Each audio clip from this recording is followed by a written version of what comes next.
tardes, bienvenidos a un programa más de Liberalia.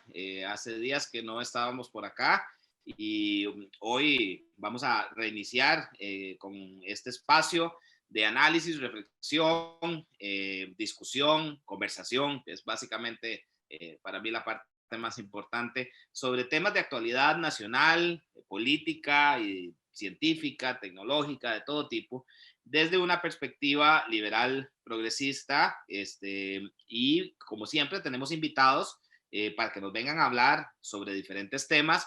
Y el día de hoy tengo como invitado a mi gran amigo José Aguilar Berrocal. Eh, Muchos lo han visto en tele en estos días.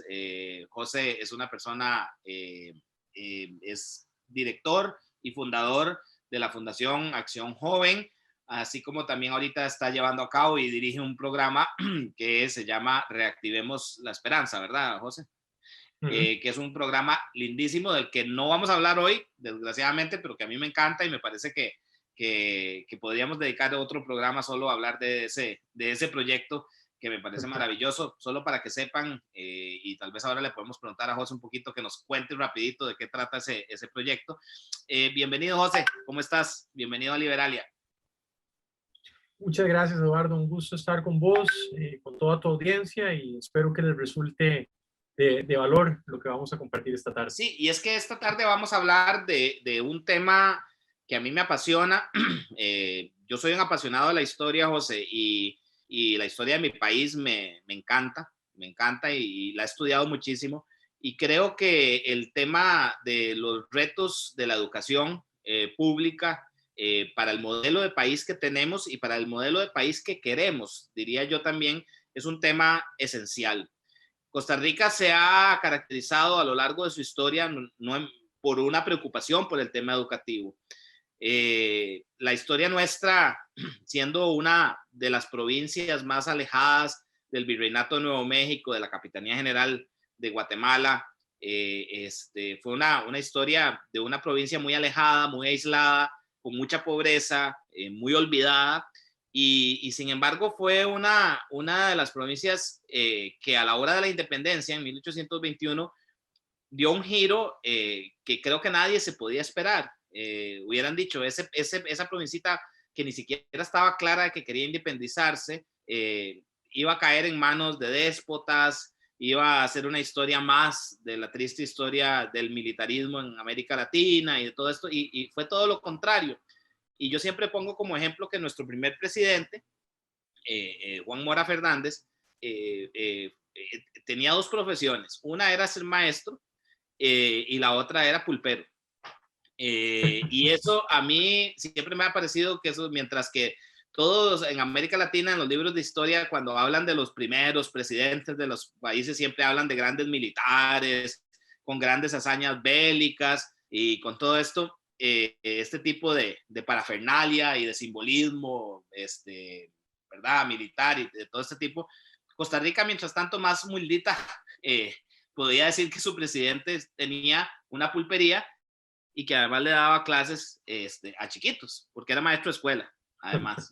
Y eso a mí me parece que es una parte lindísima de nuestra historia y esa preocupación por la educación de don Juan Mora Fernández, porque además durante todo el tiempo que gobernó, el tema de la educación para él fue crucial e importantísimo. Vino a asignar lo que para adelante, yo diría que no hubo uno solo de los presidentes de Costa Rica, unos más democráticos que otros, unos menos, que no le preocupara el tema de la educación.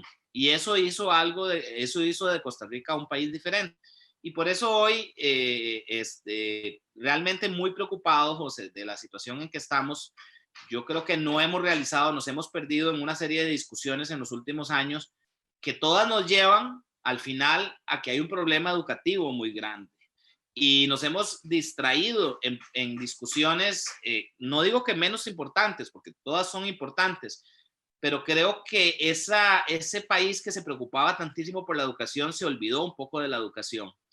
Y por eso hoy te invité, porque por tu experiencia, porque para que sepan las personas que nos escuchan hoy, José tiene muchísima experiencia en el tema de políticas públicas de carácter social, ha trabajado con el sector privado en cooperación con el sector público, conoce muy bien de lo que es el diseño de políticas públicas, es un estudioso del tema de la inversión social en Costa Rica. Yo les puedo decir que José es de las personas que yo más admiro en cuanto al conocimiento que tiene, en cuanto a la profundidad de su pensamiento y en cuanto a las maravillosas ideas que tiene, que yo siempre he dicho a José hay que escucharlo más, y yo verdaderamente lo tengo a él como una persona a la que siempre escucho en estos temas y de la que aprendo siempre. Y por eso quiero compartir con él el día de hoy, que hemos venido en una conversación hablando previamente en forma privada y que creo que es importante generar reflexión sobre esto. Entonces, José, empecemos por donde vos querás. Yo te lanzo esta idea que puede sonar muy cajonera. Costa Rica está en una crisis grande, eso lo sabemos todos, desde muchas perspectivas, pero para mí la crisis más grave es la crisis educativa.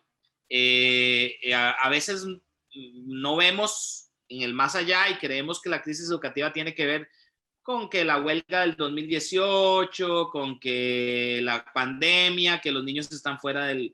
Eso ha venido a agravar, yo creo, problemas más graves, pero venimos arrastrando problemas muy graves desde muy atrás. Entonces, si quieres empezar con una primera reflexión y ahí vamos conversando y vamos viendo diferentes temas.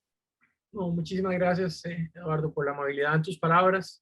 Espero hacerles honor y de verdad darles un contenido que sea valioso para toda tu audiencia. Siempre procuro prepararme para estos espacios y tratar de abordar los temas con evidencia, con data de las fuentes públicas creíbles, de manera tal que no se vea como una percepción, digamos, inventada, sino algo que está sustentado. En ese sentido, si me lo autorizan, me gustaría compartirle a todos los que van a escuchar tu programa algunas láminas en donde tengo unos datos que me ayudan a contar la reflexión que quisiera hilar en este espacio. Excelente.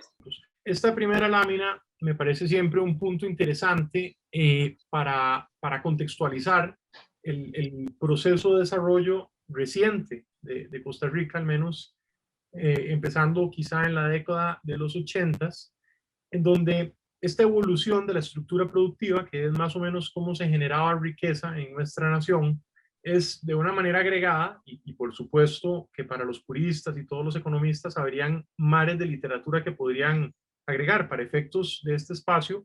Me ayuda, digamos, a compartir de manera abreviada la reflexión central, y es que, como puedes ver, Costa Rica en el 66 tenía una predominancia hacia los commodities, era una agricultura, una economía muy primaria, y esto fue de alguna manera bastante intencional, siendo reducido, y empezamos a apostarle a lo que se ve en la columna solita que dice servicios, que fue de una manera bastante dramática multiplicándose. Los datos que ven abajo de esta lámina se puede ver cómo eso transicionó.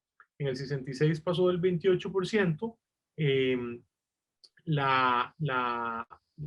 perdón, vamos a ver, en el 66 el 23% era la agricultura, llegando a pesar en el 2017 un 5%, hoy, si no me traiciona la memoria, es un 3,2%, pero los servicios tuvieron una expansión dramática. Y aquí, Eduardo, es la primera pieza conceptual que es crucial.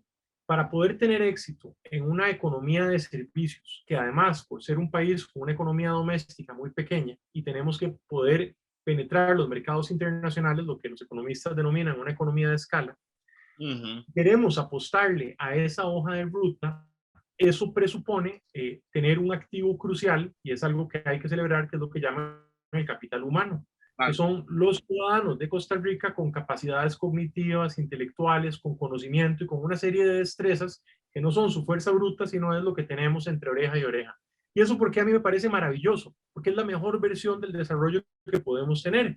Eso implica necesariamente que tiene que haber una redistribución de la riqueza que típicamente se le hace llegar a los ciudadanos mediante servicios públicos, más específicamente salud y educación, de manera tal que la población pueda desarrollar su potencial, tener una variedad y una heterogeneidad de capacidades mucho mayores que simplemente la capacidad de usar sus manos para poder producir o para hacer algún tipo de manufactura básica. Eso es una buena noticia, eso lo hicimos con mucha agresividad, y simplemente para poder compartirles una serie de datos de algunos resultados dentro de los muchos que se podrían hacer, algunos que me parecen relevantes, citando el Banco Mundial, pueden ver en esta lámina un aumento vertiginoso en los datos agregados de las exportaciones. Y valga la pena, o es relevante mencionar que son exportaciones de mucho valor agregado, en donde pasamos de ser una Banana Republic a ser una que está fundamentalmente asociados a producto acabado con mucho más valor, como ya lo vamos a ver en las siguientes láminas. Esto trajo aparejado un crecimiento del Producto Interno Bruto de una manera verdaderamente impresionante, y el PIB per cápita, que pasó más o menos de los $2,000 a los casi $12,000 en lo que pueden ver en este gráfico que es tomado del Banco Mundial.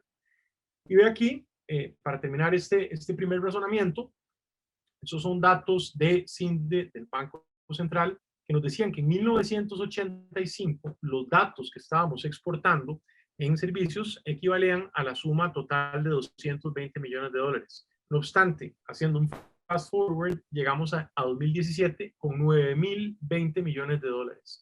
¿Eso qué es lo que significa? Que nosotros empezamos a generar riqueza de una manera infinitamente más sesgada al conocimiento, a las capacidades, a la inteligencia de nuestra población, que implica nuevamente una agresiva inversión en educación y desarrollo humano.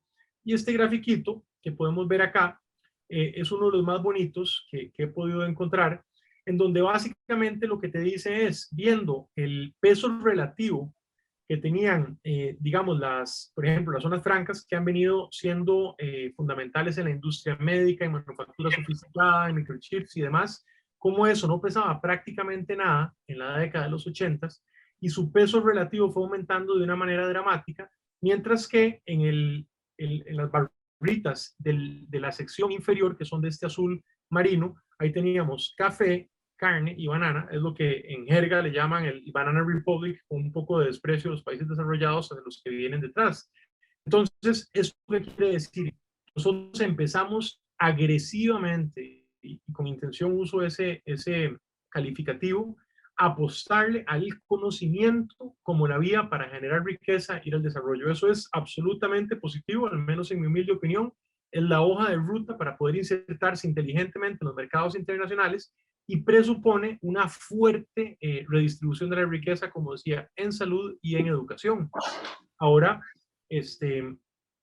veamos algunas de las cifras resumidas. Esta es información oficial aportada por CINDE, en donde llegamos a tener la módica suma de 4.473 diferentes productos acabados a 153 destinos en toda la humanidad, en donde prácticamente los dispositivos médicos lograron posicionarse como el principal producto de la exportación, que como decía es manufactura muy sofisticada, que está altamente relacionada con la inversión extranjera directa, y en donde con muchísima satisfacción y orgullo deberíamos de celebrarlo todos los costarricenses, somos el primer exportador de bienes industriales de alta tecnología en toda América Latina y el cuarto en la humanidad, nuestro pequeño país.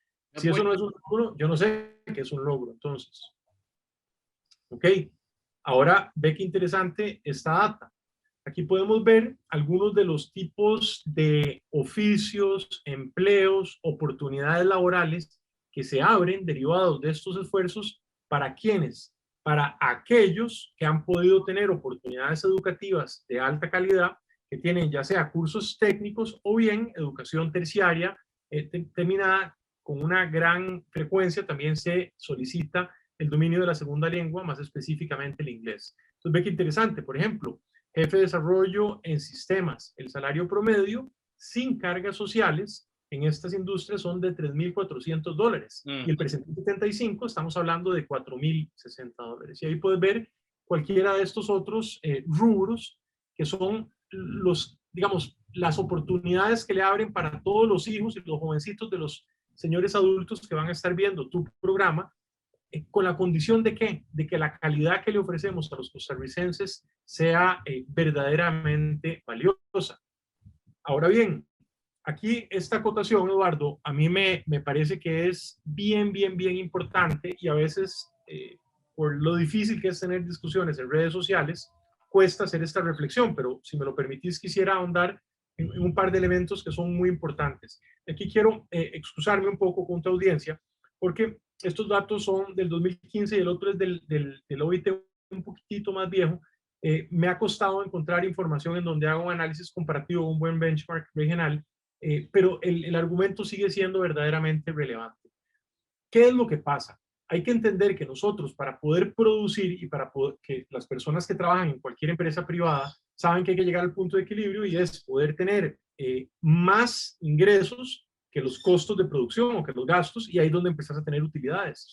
Entonces, uno de los rubros que en Costa Rica se han venido haciendo muy, muy densos y muy retadores son las cargas sociales, es el costo del trabajador. De hecho, ahora hay un gran debate público muy fuerte para poder buscar alternativas en el costo de la caja y todos estos rubros asociados. Y ve, por ejemplo, que Costa Rica tiene $800 en donde se establece como salario mínimo con todas las cargas asociadas. Un país, por ejemplo, como nuestros hermanos de Nicaragua, son $272. ¿Y cuál es la otra variable complementaria? Estos datos de la OIT lo que te dicen es que cuando tomas en cuenta la formalidad del mercado laboral, aunque desafortunadamente eso ha venido evolucionando hacia el mal, hacia cada vez más informalidad en Costa Rica. Me parece que la informalidad tenemos un 49%, si no me traiciona la memoria. Lo cierto del caso es que sigue siendo mucho más la presencia de las empresas formales que tienen que hacerle frente a toda la carga tributaria, a toda la carga regulatoria de nuestra economía, vis a vis con otros competidores de la región. Y, por ejemplo, Nicaragua, nuestros hermanos de esta región, le pagaban a 2 de cada 10 trabajadores un salario que era prácticamente 6 veces menor al que nosotros estábamos pagando. ¿Por qué esto es muy importante? Porque para poder ser exitosos o competitivos, que es la palabra que se utiliza, en los mercados internacionales, compitiendo en sectores de la economía que son intensivos en mano de obra no calificada, los costos nos matan. Es decir, nosotros no vamos a poder tener, como decía, utilidades por encima del punto de equilibrio con unas cargas sociales y unos costos de los trabajadores tan altos en aquellas industrias en donde no haya muchísima más sofisticación de los trabajadores, en donde cada trabajador sea mucho más productivo. O sea, Eso es, José, eso sí, es lo que estás básicamente, para tratar de explicarle a la audiencia, lo que estás tratando de decir es que nos hemos convertido en un país muy caro para producir y sobre todo en empleos en donde, o sea, poco sofisticados, lo que nos significa que vamos a tener poca inversión y va a haber pocas oportunidades de trabajo para quienes no estén bien educados, correctamente, correcto. sí, y básicamente lo que eso significa es que nos va a poner en un apuro que tiene dos tiempos. Tiene el plazo inmediato y tiene el futuro. En el plazo inmediato, como vamos a ver ahorita que entremos a la data de la educación, Eduardo, tenemos un stock de mano de obra no calificada gigantesco. Esas son personas que ya están viviendo en Costa Rica y ya no se educaron. Ahorita vamos a ver algunas Ahora, cifras. perdón, ya no se educaron y es donde menos oportunidades de empleo hay en este momento. Así es. Mientras Y que, además, mientras que la oferta de empleo más calificado es donde más hay, pero tenemos una gran masa que no está educada para acceder a esos puestos, ¿correcto? desafortunadamente, desafortunadamente. Y son los trabajos de mejor calidad que no solamente tienen mayor ingreso y tienen recursos financieros para poder pagar sus diferentes servicios que requieren y tener buena calidad de vida, sino que tienen la protección social al trabajo. ¿Qué me refiero con eso? Seguro médico, seguro riesgo del trabajo, pensión, etcétera, aguinaldo, cotizar para poder eventualmente ser sujeto de un crédito. Si vos le quitas todas esas variables al empleo, es lo que se llama un empleo de mala calidad, que es lo que está asociado a la informalidad. Y la informalidad es lo que está asociado a la masiva carga regulatoria y la tramitología, que es una maraña espantosa, y los altos costos. Entonces, hay un ejemplo que a mí me parece muy relevante. En muchas industrias agrícolas, que además compiten con países que tienen enormes extensiones productivas, por ejemplo Brasil o Guatemala, no sé, la industria del azúcar, por decirte uno que conozco, ¿qué es lo que han estado teniendo que hacer? Han venido automatizando y mecanizando su producción para poder bajar los costos y poder tratar de tener algún margen de competitividad. ¿Eso qué significa? Que esos empleos que estaban antes dados para los braceros y la mano de obra no calificada van a desaparecer. Entonces, eso va a sumar a que haya aún un mayor número ocioso de ese stock de mano de obra no calificada de compatriotas que no pudieron estudiar. Y mi pregunta para ellos es, ¿en qué otra cosa van a trabajar? porque las únicas industrias que absorben esa mano de obra son el desarrollo inmobiliario y la agroindustria. Y la agroindustria cada vez más se va automatizando. Acá continuamos, Eduardo, compartiendo alguna información útil a tu audiencia. Aquí voy a pasarles unos gráficos del Centro Centroamericano de Población, que lo que hacen es contar la historia de cómo va evolucionando la edad de los costarricenses. ¿Y por qué esto es muy relevante? Porque como pueden ver acá, por ejemplo, en el año 1950 teníamos un típico comportamiento piramidal, en donde habían mucho más jóvenes que viejitos.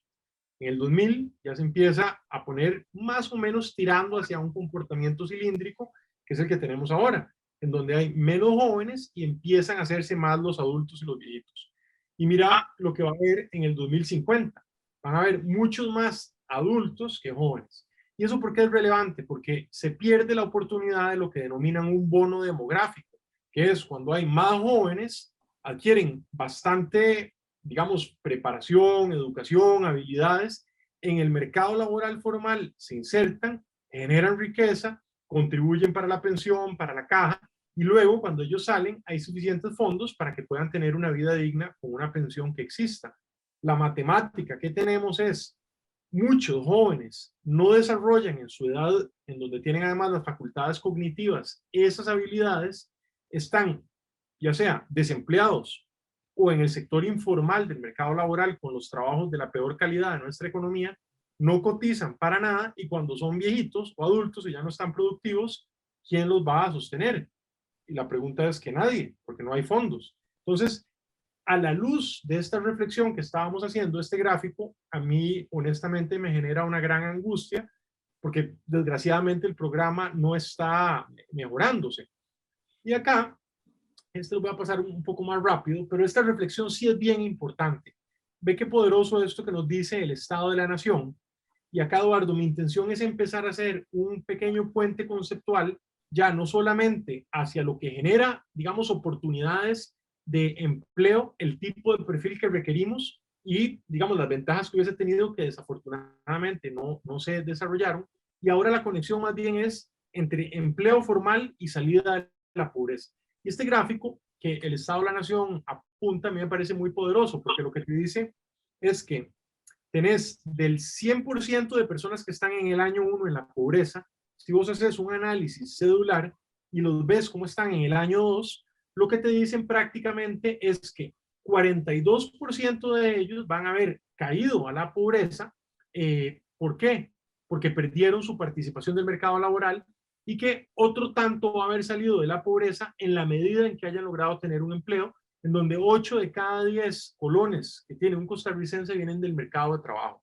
Es decir, el combate a la pobreza, si no lo haces como diseño de política pública intencionalmente enfocado a que su salida sea el empleo, estás teniendo, en mi humilde opinión, un problema de diseño grave que tiende a un asistencialismo que genera una dependencia eterna y fiscalmente es insostenible.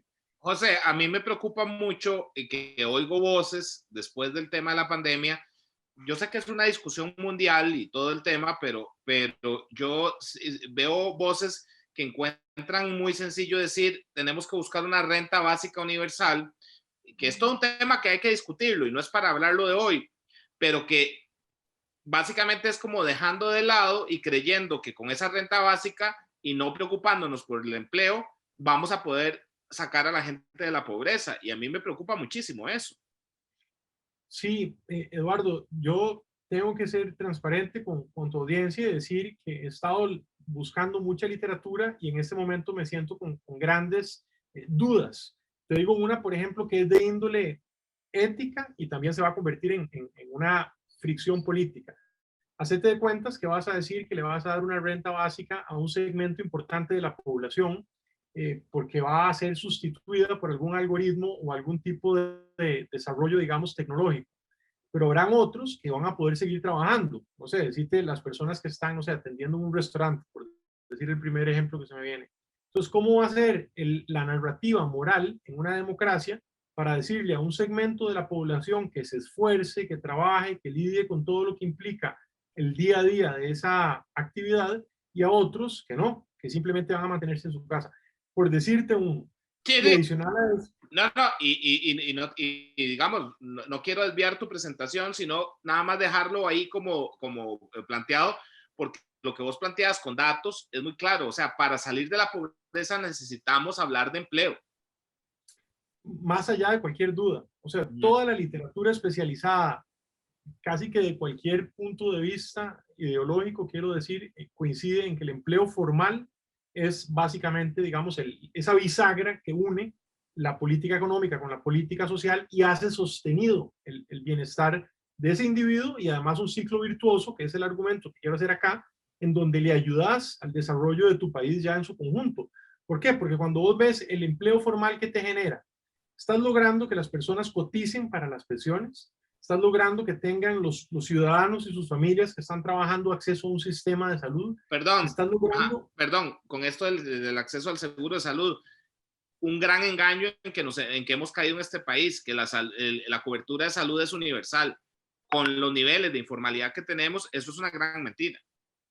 Desafortunadamente la informalidad ha avanzado alarmantemente y lo que decís, en muchos casos, por el diseño de las políticas que han estado tomando en la caja, resulta ser prohibitiva también para los trabajadores independientes, de Claro. manera tal que siguen, a pesar de que no quisieran, se ven casi que forzados a seguir en la informalidad y eso es un mal negocio para todos. Y siguiendo el razonamiento, estás haciendo aportes obrero-patronales, en donde claramente los aportes patronales son significativamente mayores para el INA en la capacitación, para el PANI, para FODESAF, ahorita argumento lo de FODESAF, que es algo crítico, tenés cobertura del riesgo del trabajo del INS, recibís aguinaldo, todos los derechos laborales que están estipulados en nuestra Constitución, te haces sujeto de crédito, contribuyes al fisco. Es decir, es una maravilla el mercado laboral formal. Creo que debería ser prioridad de prioridades para cualquier aspirante a tener el poder político en este país, ver todas las formas posibles para que el mercado laboral formal sea real y crezca. Y ve esto que te decía de FODESAF. A veces uno no sabe, pero esto que los empresarios probablemente conocen muy bien, que son todos los rubros que por cada trabajador tienen que pagar, no es solamente el salario, sino son todo este montón de diferentes, digamos, impuestos, por decirlo de alguna manera, llegan a financiar algo que en Costa Rica se reconoce poco, pero es muy valioso y yo lo considero vital, que se llama FODESAF. El FODESAF es básicamente como una billetera que tiene el gobierno, por decirlo así, que está en el Ministerio de Trabajo y Seguridad Social, que recibe fundamentalmente el financiamiento de los aportes patronales, que son todos los empresarios que pagan por cada salario un montón de plata. ¿Y qué es lo que ellos financian? Todo lo que se llama la política social selectiva, todo lo que es el combate a la pobreza. Argumentando básicamente o centralizando el argumento es lo que nos encanta a todos los ticos, y por supuesto me incluyo, de distribución de la riqueza, de solidaridad, como podemos ver aquí en las becas de FONAVE, las casas del Bambi, todos los programas de desarrollo familiar de Limas, el apoyo al CONAPDIS, al CONAPAM, a donde querás, en el INAMU. ¿De a dónde viene? No viene del aire, viene de los aportes obrero-patronales que se destinan a FODESAF y de FODESAF se destinan a la población. ¿Eso qué significa? Que si seguimos estrujando el mercado laboral formal con más regulaciones, con más impuestos, con más dificultades, perdiendo competitividad, se estruja como efecto derivado ese monto de dinero solidario que es tan importante para poder atender a los que están en una condición más marginada. Y Bueno, eso no se dice José, suficiente. eso ahí es donde se demuestra la incoherencia de cierto discurso de ciertos sectores de la sociedad que creen o que tienen como objetivo y que ven en el sector privado un enemigo y que creen que estrujarlo todo lo que se pueda, pero al mismo tiempo hablan de que tenemos que destinarle muchos fondos a lo social y no se dan cuenta que lo social se financia de que esos empresarios y sus aportes y tengan facilidades para crecer, porque si los estrujamos lo suficiente como para que tengan que cerrar, para que no puedan crecer, sencillamente estamos afectando la política social. Yo lo diría, Eduardo, de la siguiente manera, o lo formularía con estas palabras. Hay una falsa dicotomía. Es un equívoco conceptual brutal ponerlos a pelear. Yo los veo como dos turbinas diferentes que forman parte de un mismo avión. Bueno, Con la política social, si hay calidad en los servicios públicos, desarrollas capacidades y atendes a tu población. y con la política económica facilitas la generación de oportunidades de empleo y de generación de riqueza que vía servicios públicos, en teoría que tengan buena calidad, llegan a la población. Ponerlos a pelear es un absurdo. Lo que no se puede hacer es, digamos, generarle todas las dificultades del mundo a los que están tratando de generar riqueza y luego los servicios públicos tenerlos con una calidad que desafortunadamente ha venido decreciendo y eso ha sido objetivamente verificado. Aquí tengo unos datos y ya iba a ello. Vamos a eso. Nada más quisiera cerrar, digamos, como esta pieza de información con un par de láminas que había preparado Eduardo y me parece importantísimas. Este cuadrito que me encanta, esto es derivado de la encuesta nacional de hogares que hace el INEC cada año. Esto lo miden en julio, lo publican en octubre y lo van actualizando año a año. Y aquí lo podemos ver distribuido en las 10 décimas partes que forman parte de nuestra sociedad. El decil 1 es el que está en una condición más difícil y el decil 10 son los que tienen una situación más holgada. Ve qué brutal el contraste. Y yo quiero entresacar el rol de la educación y el empleo. Si vos tenés aquí, por ejemplo, una familia que está en el decil 1 que tiene 6,4 años de educación promedio, sus adultos, que significa solo primaria, tienen una tasa de desempleo abierto de un 32%, que es escandaloso, y tienen un ingreso per cápita de 36.701 colones. Eso es decir, no hay forma de poder tener una vida decente con esos números. Si te venís acá, veamos el decil 9, que tenés 11,9 años de educación promedio, que es secundaria completa y algunos cursos técnicos quizá. Bajás el desempleo de 31,6 a 2% y pones el ingreso per cápita de 36.000 a 644.000 colones. Es otra vida, es otra existencia y hay dignidad. Y además, quiero traer tu atención a esto que a veces es un nombre técnico y suena muy aburrido, pero hay una historia muy bonita de desarrollo humano, que es la relación de dependencia económica. ¿Eso qué significa? Las boquitas que comen del ingreso de los adultos mayores de 15 años que están trabajando.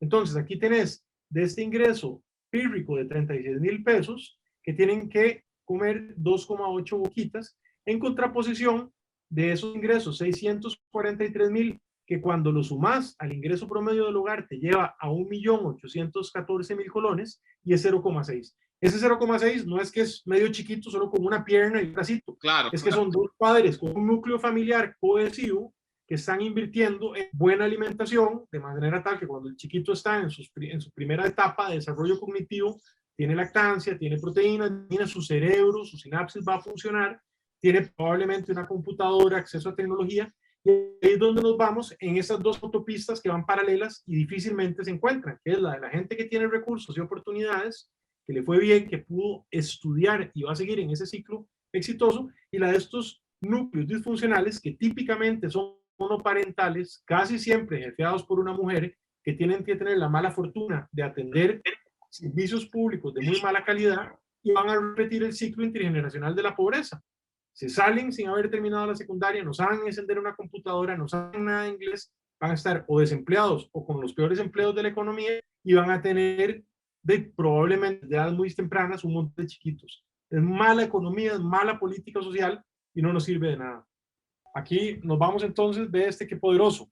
Perdona, José, en la lámina anterior quería resaltar que me parece que esta lámina es importantísima porque nos demuestra la importancia y hacia lo que vamos, que es el tema educativo y el tema del empleo, de cómo los hogares más pobres son los que tienen menos años de escolaridad y son los que tienen más alto desempleo. Eso suena como una verdad de perogrullo, pero entender esto es crucial para poder entender el diseño de una política pública y para poder entender hacia dónde tenemos que dirigirnos en el modelo de país y cómo es inaceptable que a estas alturas estemos con datos de este calibre, ¿verdad?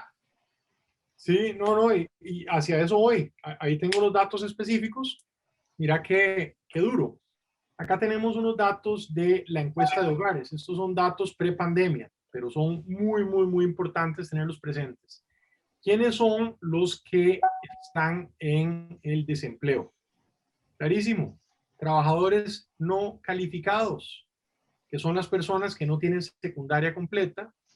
La inmensa mayoría con alguna excepción estadística no representativa, no dominan una segunda lengua, no tienen conocimientos de ofimática, no tienen otras destrezas y habilidades blandas, y eso lo que significa no es que están ahí en una vida muy cómoda, están pasándola mal, sin poder pagar su comida, sus medicinas, si tienen una situación complicada, no tienen cómo atender la salud de su familia. O sea, no necesariamente son pobres, pobres, pero la pasan duro. Exactamente, están en los empleos de peor calidad de nuestra economía. Y acá está, esta es una lámina tomada de un informe del programa Puente al Desarrollo, más claro que el agua. ¿Quiénes son los que están en una condición más severa de pobreza multidimensional? 93 de cada 10 tienen secundaria incompleta. 6 de cada 10 tienen solo primaria. 8 de cada 10 son jefaturas monoparentales dirigidas por una mujer, que es una mujer además que está con poca educación, que tiene 4 miembros por núcleo familiar, y básicamente 1 de cada 10, o vamos a ver, 0,7 de cada 10 son los que tienen trabajo estable. Es decir, bueno, aquí nos llama la atención y me llama muchísimo la atención, y una cosa en que yo insisto mucho, en la importancia, José, de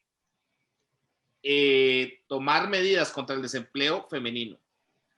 O sea, tiene que ser una política prioritaria.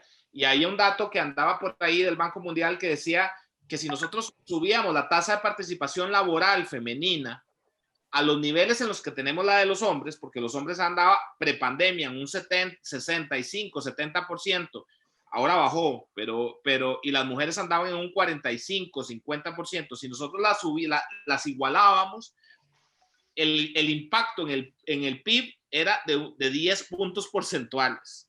O sea, imagínense la maravilla que podría ser, o sea, lo que subiríamos nosotros, nuestro ingreso como país y nuestra productividad, si le diéramos, si la incorporamos a más mujeres en el mercado laboral, ¿verdad? Sí, bueno, suscribo tu reflexión. Eso presupone un diseño de política pública estratégico, que no es sencillo, y va a necesitar necesariamente una reforma a la legislación de FODESAF, que es del año 74, si no me traiciona la memoria, en donde por estar enfocada en la métrica de pobreza monetaria y no de pobreza multidimensional, eso lo que te genera es una trampa perversa de pobreza, de mal diseño de política pública, en donde una persona, una mujer de las que vos mencionaste, aprende algún oficio, se capacita, logra tener un empleo. En el momento en que ese empleo empieza a generarle ingresos que son imputados al núcleo familiar, por definición, todas las ayudas y todas las políticas sociales, por ejemplo, de red de cuidado, de apoyo en el transporte, la beca educativa, la ley obliga a que las instituciones no se la den, y cuando esta persona apenas tiene un poquito de ingresos por su trabajo, tiene que hacerle frente a todos esos gastos de red de cuidado, comida, transporte, becas educativas, vuelve a caer a la pobreza monetaria y multidimensional. Es un Claro. absurdo. Entonces es un desestímulo a que la gente estudie y trabaje. Eso lo señalaba Eli Feinsack en un artículo, Desempleo con rostro de mujer, en el tema de la red de cuidado, que hablaba que para poder hacer políticas públicas dirigidas hacia el tema de la mujer, tenemos que trabajar en ese tema en específico sobre la red de cuidado y sobre el cuidado materno, o sea, en la edad temprana de los niños. O sea, los niños tienen que entrar al sistema temprano y ese es uno de los grandes talones de Aquiles nuestros. La mujer que estaba recibiendo ayuda y llevaba a su chiquito al Secudi, al Sensinay, y resulta que consiguió el trabajito, inmediatamente pierde el beneficio de poder llevar al niño, y entonces lo que se está ganando de más, que le estaba significando una mejora, lo va a tener que dedicar o a salirse del mercado laboral y vivir de la asistencia, o a pagarle a alguien para que le cuide al chiquito porque no se lo cuida el sistema que tenemos, ¿verdad? Así es algo urgente reformarlo, y en muchas ocasiones hay planteamientos interesantes. Yo particularmente creo que es una buena idea el de Puente al Desarrollo, y desafortunadamente se topa con estos problemas normativos que lo hacen bastante estéril, digamos. Creo, para ser justos, José, creo que eso se reformó recientemente, pero no sé en qué medida y no sé si se ha medido el impacto. Ojalá, sería una excelente noticia. Yo sé que el actual ministro de Desarrollo Humano, a don Juan Luis, a quien me parece que es una persona seria, un muy buen ministro, en mi humilde opinión, estaba intentando luchar con eso, y no sé si lo habrá logrado. Ojalá que sí, porque era importante. Aquí, muy brevemente, Esta es una mirada de la pobreza multidimensional en la dimensión de educación. Los hogares que se encuentran en condición de pobreza multidimensional, vean qué casualidad. Tienen acá, sin logro de bachillerato, 7 de cada 10 miembros de sus núcleos familiares y bajo capital humano, que son los adultos que ya no están en edad de colegio, sino en edad de estar en educación técnica, que no tienen ningún tipo de formación. Entonces, son personas que están sin la educación formal del colegio y sin la educación laboral del INA o de cualquier otro ente de formación. Es decir, la correlación es inobjetable, según lo que nos dicen los datos oficiales. Bueno, lo voy a pasar rápido. Y aquí paso a una mirada general en donde el tema que vos estabas queriendo traer a la mesa, que es clarísimo, es el de la inversión en educación a la luz de los resultados que hemos obtenido. Acá, basándonos en datos de FODESAP, del Staff de Hacienda y del Banco Central, lo que podemos ver es cómo se ha venido haciendo, como pueden ver en este gráfico, una acelerada inversión y aumento en lo que se llama redistribución de la riqueza. En la línea roja pueden ver en educación pública, en la línea verde, salud pública, y la azul es en inversión en combate a la pobreza y la política social selectiva de FODESAF, a la que me había referido antes. Entonces, nada más acá, como siempre me da un poco de curiosidad cuando escucho muchas aseveraciones muy agresivas contra el neoliberalismo, que uno de sus fundamentos implica el cierre de la institucionalidad y la reducción de la inversión social y la inversión pública. Citando el Estado de la Nación, que es una entidad muy seria, con un gran rigor conceptual y factual, lo que ellos indican es que lejos de haberse reducido, aumentó, en donde podemos ver que en esa época supuestamente neoliberal, entre el 90 y el 2010, se crearon 118 entidades que representa para ese momento un 43% de incremento en relación a lo que había en el 90. De manera tal que es una afirmación un poco inexacta o por lo menos no sé en cuál data se estarán basando. No, ninguna, José, y ahí yo te voy a meter, vos sos más políticamente correcto. Para mí es un gran mito, es un gran mito que se ha perpetuado y que hay que empezar a desenmascararlo. La famosa larga noche de la que habla cierta gente en la izquierda, en donde supuestamente se desmanteló el Estado Social de Derecho, no tiene ningún sustento fáctico ni con los datos, porque no ha habido época en que le hayamos destinado más dinero a la educación, a la seguridad social, a la creación de entes estatales. Y con esto quiero dejar claro que yo no es que, o sea, que yo soy un gran crítico, no de que se le destine dinero, sino que de que le destinemos dinero sin medir resultados y sin tratar de rectificar y ver y darnos cuenta de si ese dinero que estamos destinando está teniendo efectos. Sí, sí, sí. Yo, como siempre conversamos, yo creo en el Estado, creo en los servicios públicos y me duele que lo que me arrojan las cifras oficiales denota un deterioro muy grave de la calidad de los servicios públicos. Y es que yo creo, José, hay otro mito, y yo te lo digo yo como liberal, de creer que los liberales estamos en contra del Estado. Eso es totalmente, o sea, eso es una falsedad. Yo creo en el Estado también. Lo que pasa es que yo creo en un Estado que sea eficiente y que los recursos que les destinemos se traduzcan en servicios de calidad para la población. Lo que yo no creo es en ver el Estado como un fin en sí mismo. Coincido. Coincido.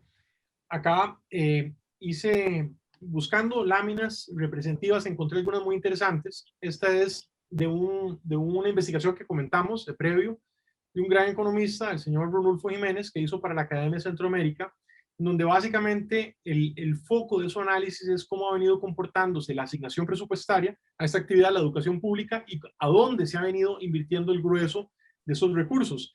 Este grafiquito, que es muy amigable al lector, lo que nos dice es que prácticamente se duplicaron en promedio los salarios que se le dan a los educadores. Yo aclaro que eso me parece excelente y correcto, siempre y cuando a cambio de esa inversión recibimos una excelente calidad educativa, una excelente formación a nuestros chicos, que desafortunadamente no es lo que se deriva de los datos oficiales. Entonces ahí tenemos un problema. Aquí podemos ver en donde básicamente lo que se dice es que en el 94 el peso dentro del Producto Interno Bruto del gasto en educación o la inversión en educación era de 3,6%, en el 2017 llegó a un 7,8%, del Producto Interno Bruto, del PIB nominal, y que hay un mandato constitucional que está básicamente diciendo que hay que llegar al 8%. Acá. Y que perdona José, y que yo cuestiono esos datos cuando se pasó al 6% en 1998, luego se pasó al 8%, yo cuestiono muchísimo ese dato porque hasta la fecha nadie me ha podido explicar por qué lo que tenemos que destinar a la educación es un 8 y por qué no un 10, por qué no un 15 o por qué no un 6 o por qué no un 4. O sea, para mí ha sido una cifra que se han ideado de forma arrojadiza y que no nos hemos ni siquiera preocupado por ver si estamos siendo eficientes en ese gasto. Sí, es un planteamiento muy legítimo el tuyo. Yo en la literatura no he encontrado ninguna relación causal de un monto específico como porcentaje del Producto Interno Bruto y un parámetro de calidad. Por el contrario, lo que dicen, sobre todo reflexiones de la OCDE, que me parece que es una entidad muy seria, es que hay múltiples políticas y diseños innovadores que con menos recursos permiten a ciertos países como Vietnam, que es un caso que me gustaría resaltar ahora, que ha venido teniendo un éxito educativo significativamente mayor. Entonces, entiendo tu planteamiento. Yo personalmente en la literatura especializada no he encontrado ninguna reflexión. No, y lo tenés, perdona, vos tenés, o sea, solo analizar comparativamente países de la OCDE que son punteros en el tema educativo y el monto que le destinan de porcentaje del PIB anda por el 5, el 4, algunos el 6, por ahí. O sea, no, con esto hay que decir que yo no creo que haya una cifra que podamos decir es la que hay que destinarle. Yo creo que lo que cada país tiene que establecer es hacer un análisis profundo de lo que necesita, de lo que puede dar y de lo que le puede destinar. Pero crearse una meta artificial como la que nos hemos creado solo por el prurito de decir que le destinamos mucho dinero a la educación es una gran irresponsabilidad desde mi punto de vista. Sí, yo te confieso con total transparencia que yo me decantaría a que la sociedad haga el mayor esfuerzo presupuestario posible para invertir en desarrollo humano con la condición de que se use con una planificación estratégica y que le pongan métricas a la ejecución de esos fondos. Y entre más recursos podamos invertir en desarrollo humano, mejor. Pero tenés toda la razón de que si no se evalúa y no se planifica y no hay un rigor conceptual, como decíamos antes, de que eso tenga ojalá una salida en el mercado laboral formal, desafortunadamente es un uso realmente subóptimo de esos fondos. Aquí podemos ver como un benchmark, esta fue una presentación que había hecho, que en paz descanse, un gran economista de este país, don Edgar Yales, en donde básicamente lo que estaba haciendo era un análisis de cómo íbamos nosotros vis a vis la OCDE. Y me llamó mucho la atención la lámina porque lo que dice es que Costa Rica está como uno de los principales inversores en salarios de los maestros, incluso con el estrato de más alto pago de la OCDE con paridad adquisitiva. De manera tal que esto es de las grandes ligas, por usarlo esa metáfora. Aquí está un poco lo que vos decías. Para tu audiencia, esto lo que significa son cómo está la inversión como un porcentaje del Producto Interno Bruto de nuestro país en relación, que es la barrita verde que se puede ver hacia la izquierda de la pantalla, en relación al promedio, que es esa barrita amarilla, y las barritas azules que siguen, digamos, de todas las diferentes naciones. Que es algo muy importante, Eduardo, que siempre muchos economistas llaman la atención y por rigor conceptual es importante traerlo a colación acá. El tamaño de la economía varía mucho, de manera tal que, digamos, un porcentaje de una economía gigantescamente grande, como puede ser, por ejemplo, la de Japón, es en datos agregados mucho mayor a un porcentaje, digamos, al 1% de la economía de Costa Rica, Por supuesto. que el total es menor. Por supuesto, y ahí vos lo puedes ver, o sea, países como Israel, Corea, el mismo Japón, el mismo Reino Unido, que se destacan en muchísimas cosas, vemos que tienen los porcentajes de inversión menores. Y ahí vuelvo yo a mi punto, es que el tema no es,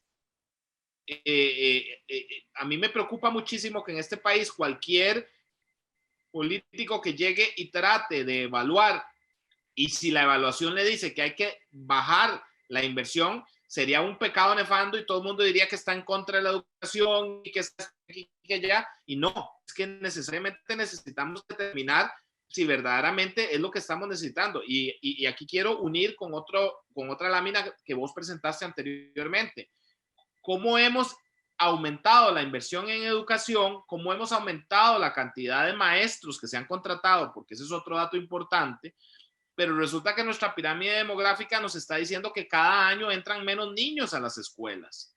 Y entonces ahí lo que nos está hablando también es de un manejo ineficiente de la infraestructura educativa.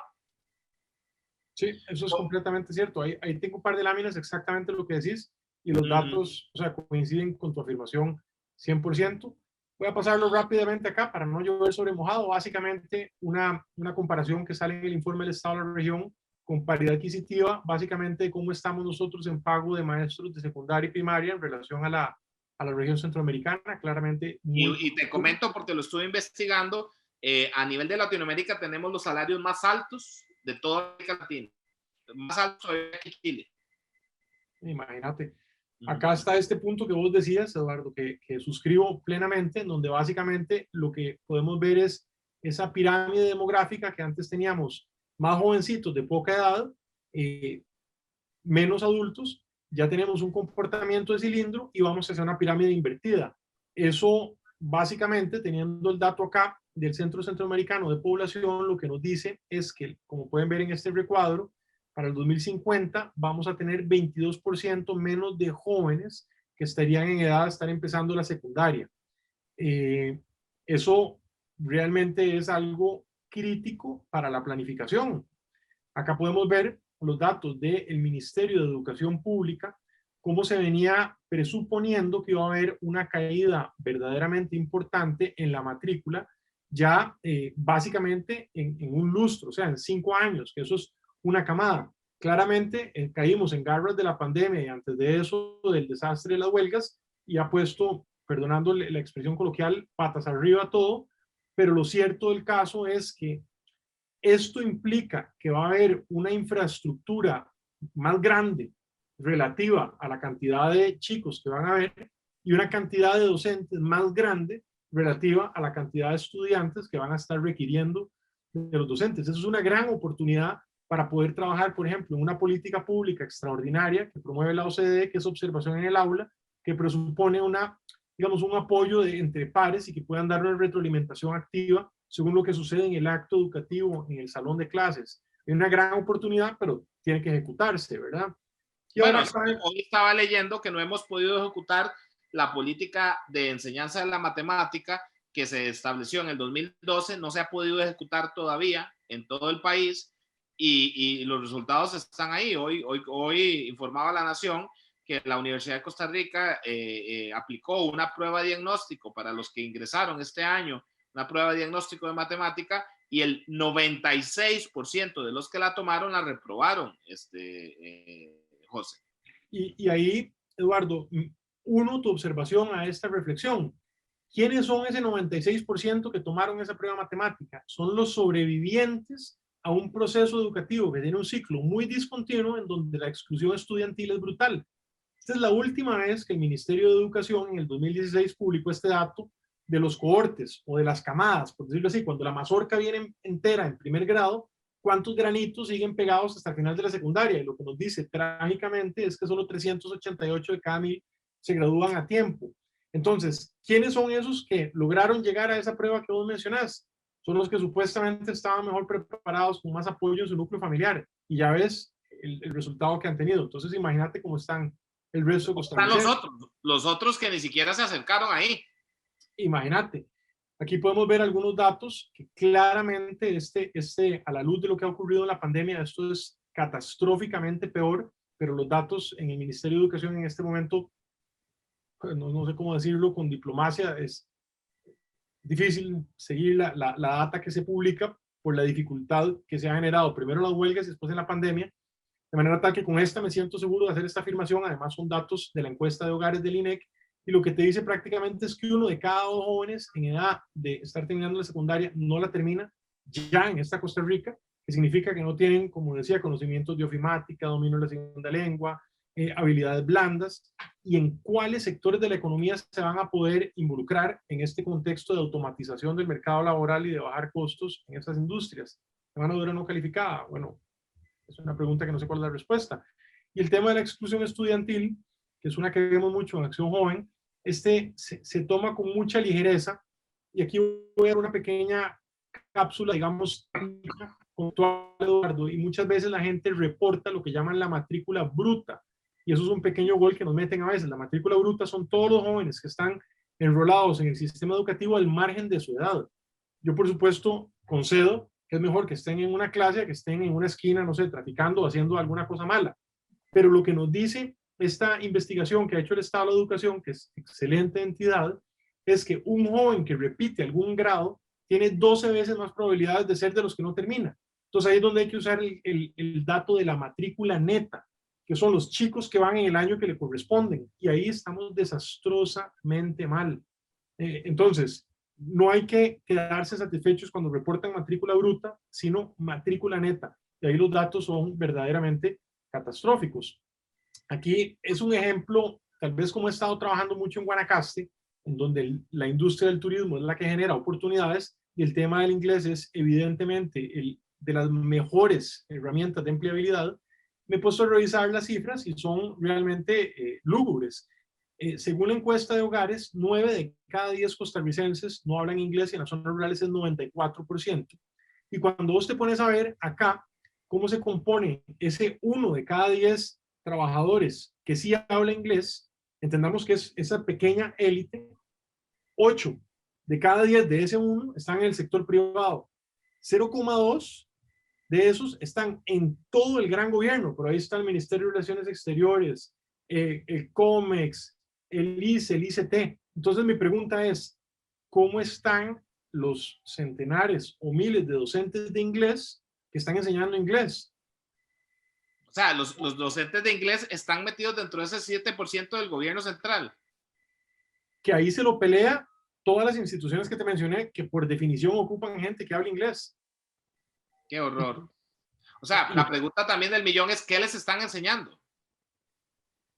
Bueno, los resultados, según lo que dice la encuesta de hogares, no es mi interpretación, es que no aprenden inglés, ninguno. Ve este dato, Eduardo, caete de espaldas. Este gráfico a mí me patea las vísceras, porque tengo mucho amor por Guanacaste, conozco el lugar y sé las oportunidades que existen.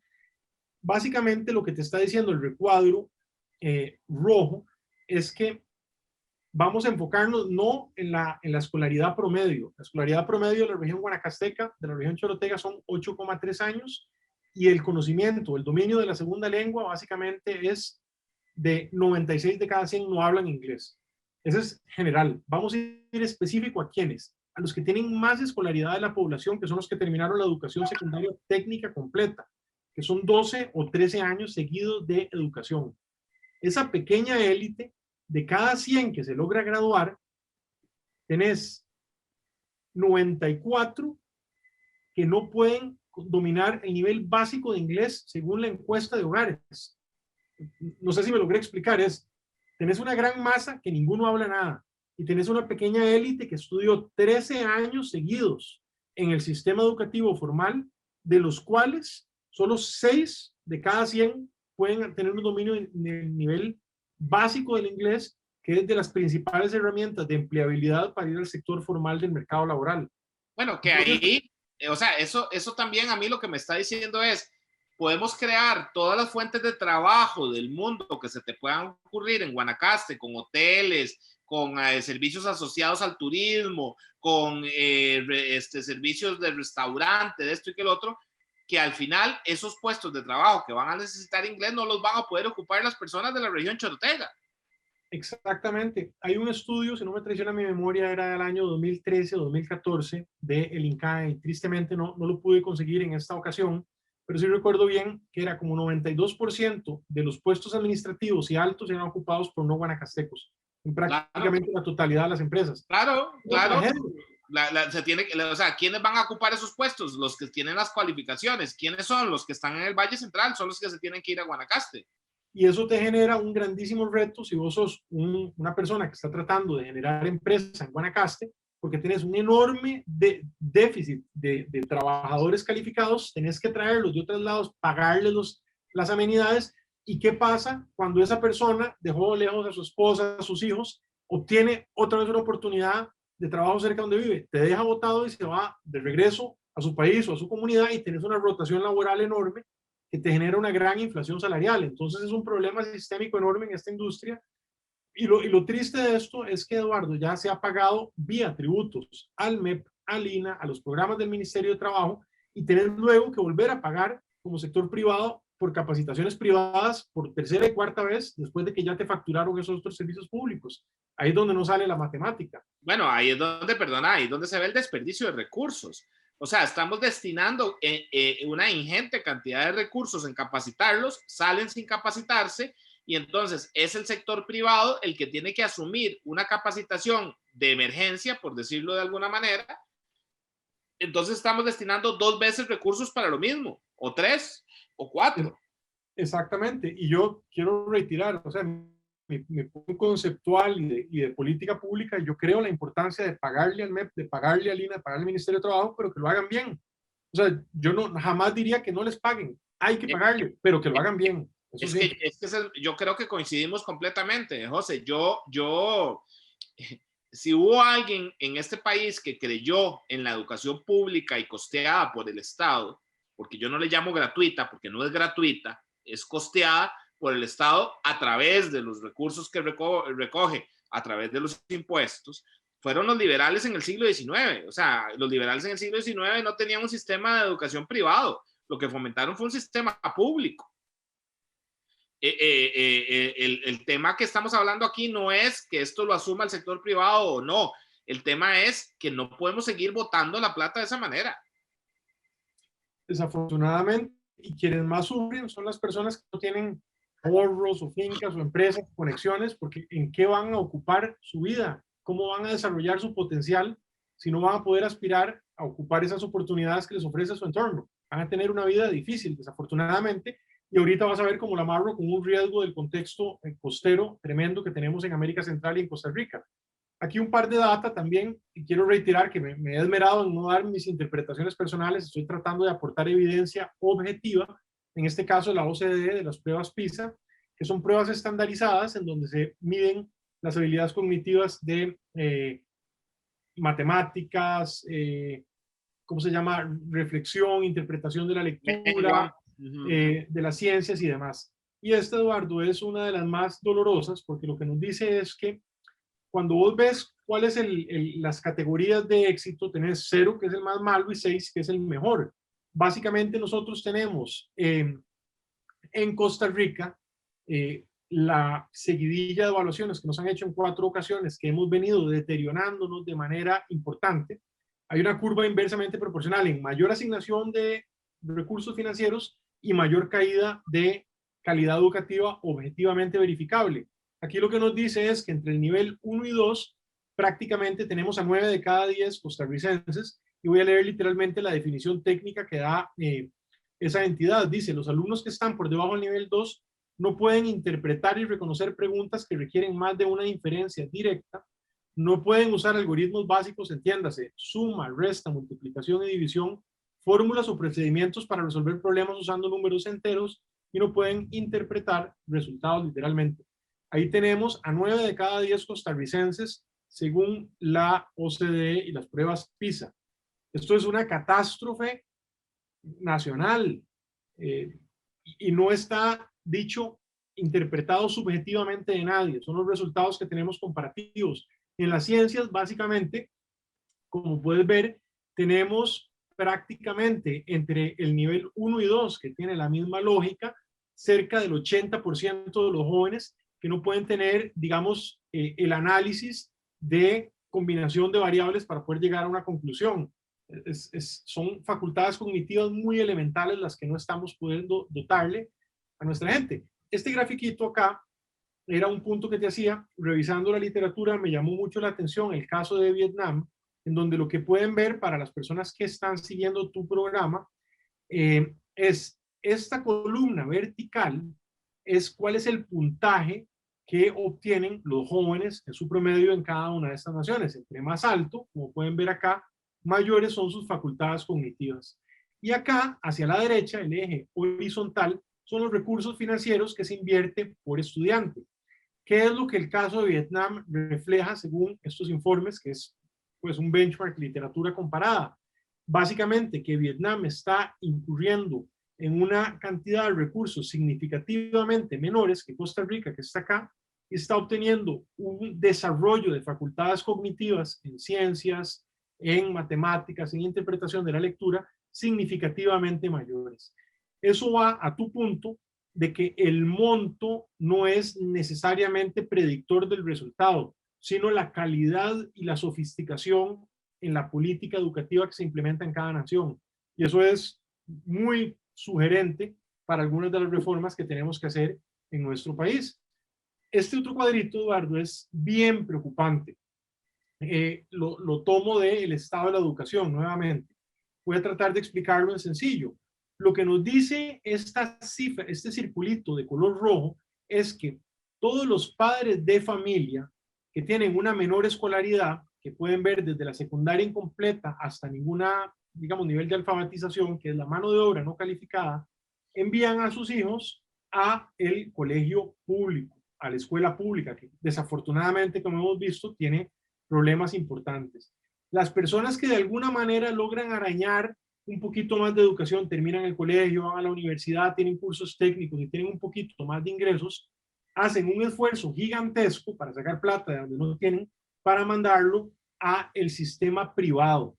Y ahora en la pandemia, como hemos visto, ¿qué es lo que pasa? Hay dos Costa Ricas, una que tiene internet con cable coaxial, con estabilidad de banda ancha, con dispositivos móviles, con una computadora, una tableta, y el resto del país, que a pesar de que tenemos fondos multimillonarios para poder tener conectividad y en el ministerio tienen infraestructura y demás, no tienen acceso al servicio educativo, y eso en una modalidad bimodal, como es lo que está teniendo que hacerse en este contexto de pandemia, significa que va a haber una Costa Rica que va a poder aprender y una gran parte de nuestra nación que se va a quedar completamente bloqueado.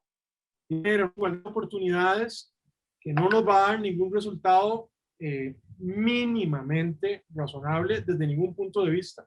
Y tenemos la plata para que eso no fuera así. Eso es lo que lo hace más difícil, tragarse esta píldora. Bueno, José, ahí te quiero interrumpir. Y eso a mí, esto es lo que vos te hablabas de una patada en las vísceras. A mí me está dando una patada en las vísceras pensar que los resultados tan paupérrimos que tenemos no han sido por falta de dinero, José. El dinero ha estado y lo hemos tenido.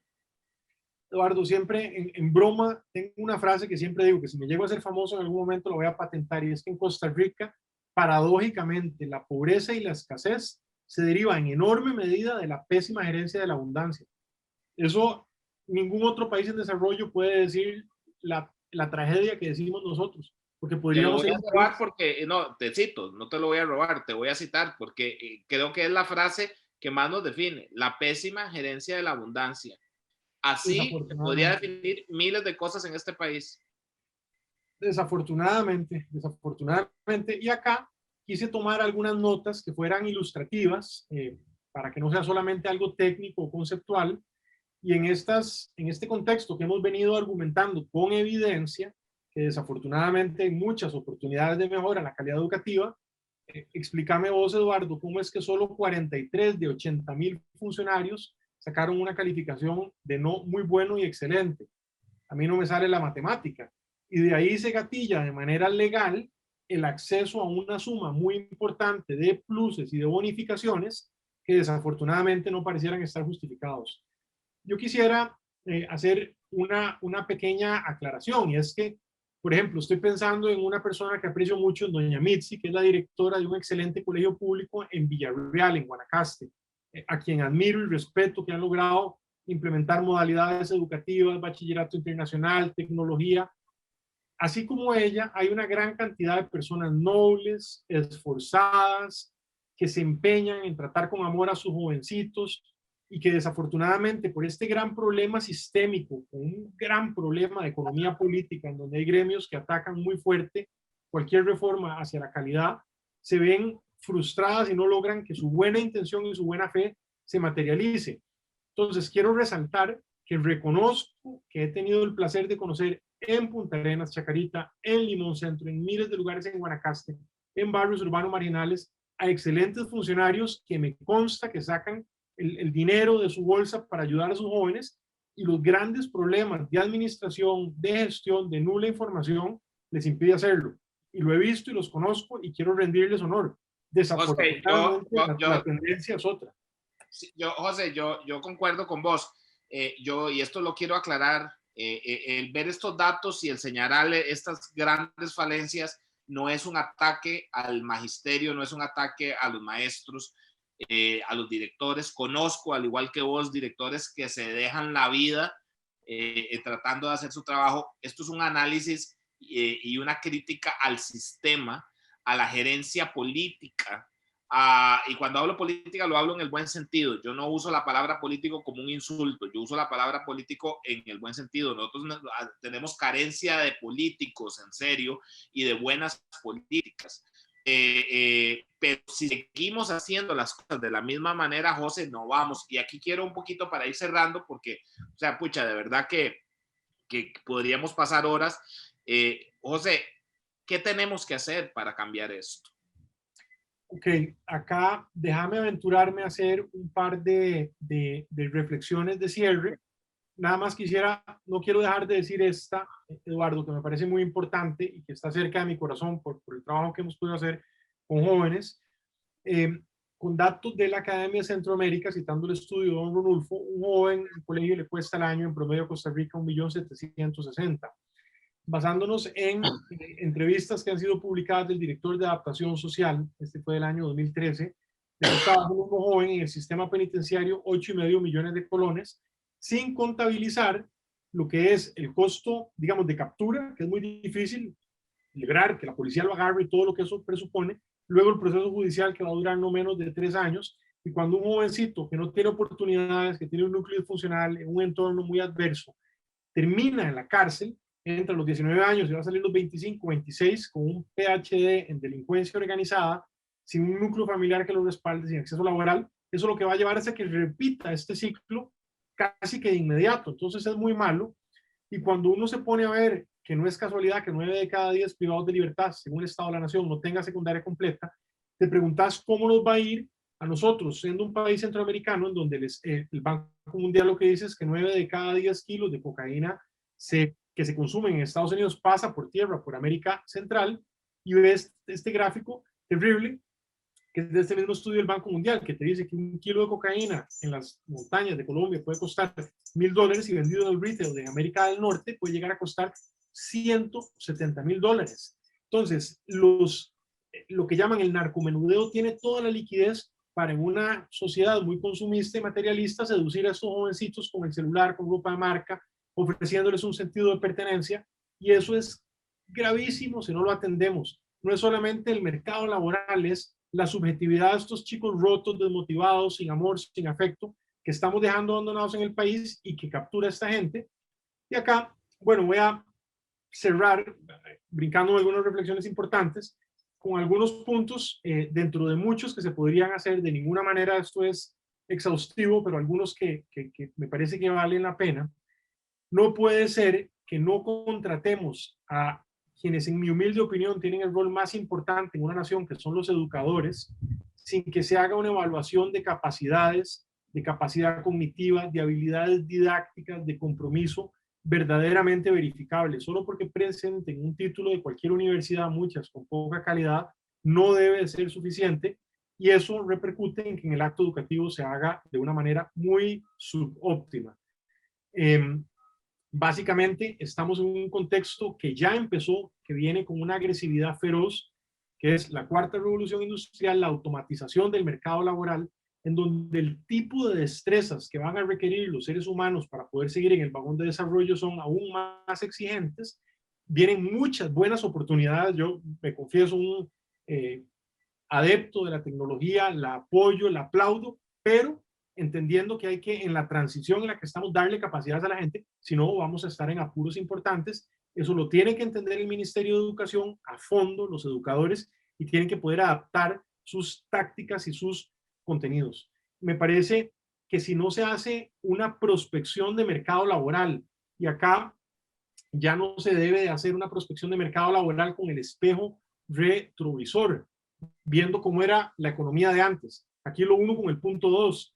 cómo va a ser esa economía en donde ya estamos y hacia el futuro, qué es lo que nos va a tocar en este mundo de algoritmos, de realidad aumentada, de mecanización en la agroindustria, cómo vamos a poder a nuestros jóvenes darles capacidades. Y si eso no está, por ejemplo, materializándose con programas de formación dual, de colegios técnicos en pasantías, de una coordinación dinámica e intensiva con el sector empleador, realmente vamos a estar en grandes apuros. El punto principal, en mi humilde opinión, es en tener un sistema de información, de data precisa, que le permita hacer un monitoreo en tiempo real a la gestión educativa, a la calidad, al éxito educativo. No hay excusa para que un monto tan masivamente grande, de casi 8 puntos del Producto Interno Bruto, y para quienes nos escuchan, cada punto del Producto Interno Bruto son 607 millones de dólares. En un año estamos hablando de casi 5.000 millones de dólares, que eso no se pueda monitorear para saber, por ejemplo, en tiempo real, si Eduardo Brenes, que es un jovencito que va al colegio Julio Fonseca en la Peregrina de la Uruca, donde van los chicos de la Carpa y León 13, no llegó a clases y entonces puedan activar una alerta temprana del riesgo de exclusión. Para eso hay miles de plataformas que ya existen. El PIAD fue una que estuvo impulsando AED y me parece que no debería de haber excusa para que no se utilice, y a hoy eso no ocurre, y eso es un problema de gerencia espantosamente serio porque están a ciegas. Claramente, el punto 4 te da la oportunidad o te empodera para que puedas hacer el 5, que es la capacitación de docentes. ¿En qué? Ahí es donde están fallando. Vimos el caso del inglés. Y José, y entender que los maestros entiendan que esto no es una persecución con ellos, ni el sistema los va a poder echar porque no estén capacitados. Es poder medir en dónde están fallando para poderles dar esa capacitación. Así es, completamente, que no sea arbitraria y que se pueda, digamos, también aprovechar. La OCDE siempre dice que ahí a donde encontramos a muy buenos docentes, se les puede utilizar como líderes que empiecen a compartirle a sus pares, a sus homólogos, sus grandes habilidades. Claro. Reitero, el de observación en el aula es una política social de primerísima línea que ha venido dando resultados allí a donde se la utilice. No hay excusa para eso. Es que ponen en un aula a dos maestros y se observan mutuamente para ver en qué pueden mejorar a nivel de docencia. Sobre todo uno que tenga una serie de destrezas y expertise. Ok, es como un mentor, o sea, alguien una mentoría, o sea, alguien que sea muy bueno, que le ayude a este otro a levantar las clases. Exactamente, no es punitivo, es formativo, es para aumentar su cajita de herramientas y que pueda tener una retroalimentación constructiva. Aquí no es de venir a golpear o a afectar a nadie. Claramente, sobre todo en los anillos de las zonas urbano marginales y en las zonas costeras, es fundamental fortalecer actividades deportivas y culturales que le permitan a los chicos generar vínculos sociales de amistad, de arraigo, de pertenencia sana, edificante, y que no terminen reclutados por la delincuencia organizada, que eso está sucediendo a borbollones, sobre todo en estas épocas en donde está el mercado laboral del turismo y las costas completamente destruido. No hay dinero, no hay oportunidades, y los únicos que tienen liquidez no son los buenos de la película. El protocolo de alerta temprana, aquí, si me das un chance, luego podemos elaborar, pero la gente se sorprende de algo tan sencillo como es pasar lista. Si vos tomas los 3 minutos ni siquiera 3 minutos, te pone llamar por su nombre a los jovencitos, y cuando alguien no está, inmediatamente vía WhatsApp hacer el primer contacto, llamada telefónica el segundo, o si no, hacer una visita intradomiciliar, y poder reducir dramáticamente la exclusión estudiantil y lograr salvar a ese jovencito de que su vida vaya en picada. Y por supuesto, como no podría ser diferente, lograr capitalizar la enorme liquidez y la masa de recursos financieros que tenemos para que haya conectividad con banda ancha y con los dispositivos móviles, ojalá computadoras, porque los celulares no son buenos para la lectura y demás, para que en esta nueva normalidad de la formación bimodal, los jóvenes de menos recursos no se queden excluidos vis a vis con lo que está sucediendo en las personas de los mayores deciles de ingreso per cápita, y genera una desigualdad espantosa.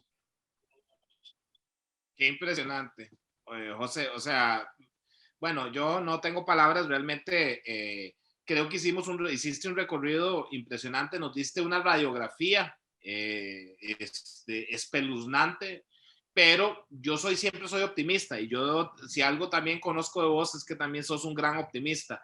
El trabajo que vos estás haciendo ahorita en Guanacaste demuestra eso, que a pesar de que sabes, pues sabes dónde asustan, igual lo que hay que hacer no es ponerse a quejarse de lo mal que está, sino hay que empezar a tomar acciones. Lo que pasa es que ya no podemos patear la pelota más rato. O sea, para mí sí urge que haya un compromiso absoluto con el tema educativo, y tenemos que convertir de la educación, y en eso yo, de verdad, como secretario general de un partido político que va a participar en estas elecciones, voy a meter todo lo necesario para que la educación sea un tema, o sea, el empleo, el tema económico es un tema prioritario, por supuesto, pero tiene que ir de la mano con el tema educativo. O sea, no podemos dejar a nuestro país abandonado, a nuestros niños, a nuestros jóvenes, porque además las fallas en educación se pagan a largo plazo.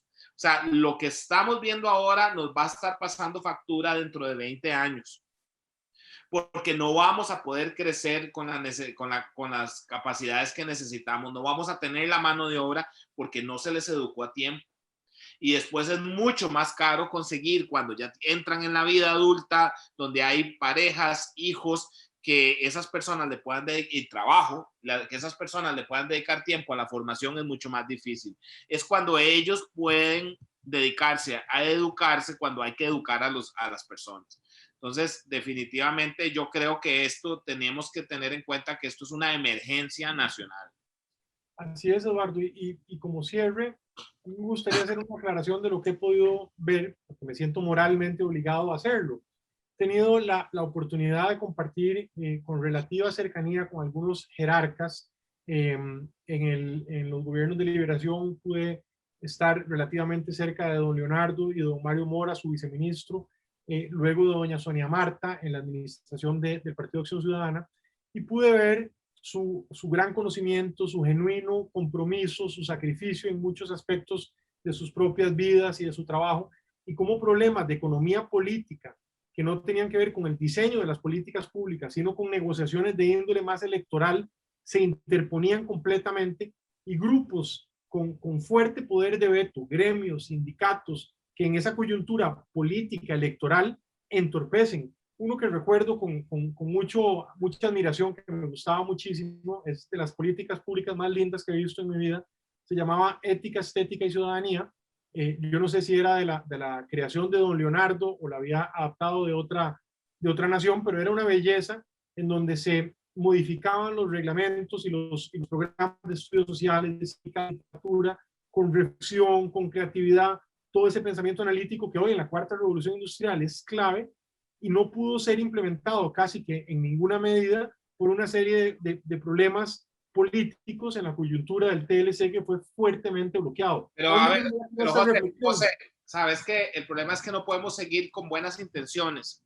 De buenas intenciones estamos llenos. El tema es que hay que atreverse a enfrentarse, José, y yo sí lo voy a decir con nombres y apellidos. Hay que atreverse a ponerse de frente, no para pelear, pero sí para decir que firmemente tenemos que volver a retomar nuestra educación, y no puede seguir en manos de las presiones gremiales, José. O sea, yo sí lo digo de frente. A los gremios hay que ponerles un límite, porque no podemos seguir, gracias a sus presiones, gracias a sus chantajes, es que muchas de las cosas no funcionan. Tenemos que reformar, y yo sé que esto me puede decir, qué iluso, Eduardo, ¿cómo se va a enfrentar usted a los grandes sindicatos educativos y todo eso? Yo creo que son personas que pueden entender que si no nos ponemos de acuerdo para salir adelante, y que dejemos de pensar en que solo sus intereses son los que cuentan, sino los de los estudiantes, no vamos a ir a ningún lado. Y también aquí voy a hablar, y yo soy muy poco dado, José, a hablar de mano dura. Yo no creo en las personas de mano dura, pero en educación hay que tener mano dura. O sea, para mí ya no hay tutía. En educación hay que tener mano dura, y sí tiene que haber mano dura en no dejar que esta debacle que nos acabas de presentar con números y datos, porque no es porque a José se le ocurrió, ni porque a Eduardo se le ocurrió, ni es una opinión, es la realidad en la que estamos viviendo. y sí se requiere mano dura. Yo ahí no hay tutía, de verdad me vuelvo, y como lo digo, yo no soy de los de que crean mano dura todo el tiempo, pero hay momentos en la vida en que sí hay que tener mano dura, y el sistema educativo de nuestro país lo requiere, José, lo requiere.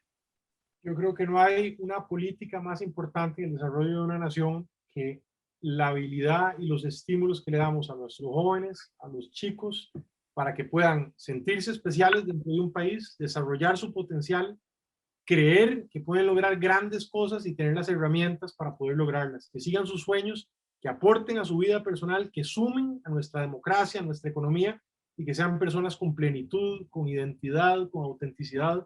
Nada es más importante que eso, y yo cierro filas en que hay que hacer lo que sea necesario para que la educación pública de Costa Rica llegue a ser de excelente calidad. José, muchísimas gracias. O sea, yo creo que nos harían falta horas de horas porque hay miles de otros temas. No le tocamos al tema de las universidades, de la desproporción de los fondos que le destinamos a una educación superior frente a la educación primaria, frente a la educación secundaria, las disparidades que hay, lo que falta de cobertura en cuido, o sea, cuido que no sea solo cuido con formación en la etapa temprana. Hay estudios interesantísimos. Un economista del equipo económico del Partido Liberal Progresista, Juan Céspedes, participó ahora con el Banco Interamericano de Desarrollo en un estudio interesantísimo donde trataron de medir las diferencias de oportunidades de los niños dependiendo a la nutrición, o dependiendo de si eran pobres o no eran pobres. Muy interesante porque fue contraintuitivo lo que sacaron. O sea, se dieron cuenta que, vean qué cosa más interesante, que no hay casi diferencia si vos sos pobre o sos rico, y las diferencias empiezan a darse cuando entran al sistema educativo. Wow. O sea, que por más que vos tengas una mala alimentación, por más que esto, si vos agarras a un chiquito pobre y lo formás bien, se puede formar bien aunque haya tenido carencias en la etapa temprana. Lo que los empieza a hacer la gran diferencia es en el sistema educativo. O sea, que el que entra a un sistema educativo bueno, de calidad, y por lo general asociado a lo privado y esto y que el otro, tira para arriba, y el otro, y a ver, no, con esto no estoy diciendo que tenga que ser privado, estoy diciendo que tenemos que mejorar la calidad de la educación pública, punto. Ese es el punto.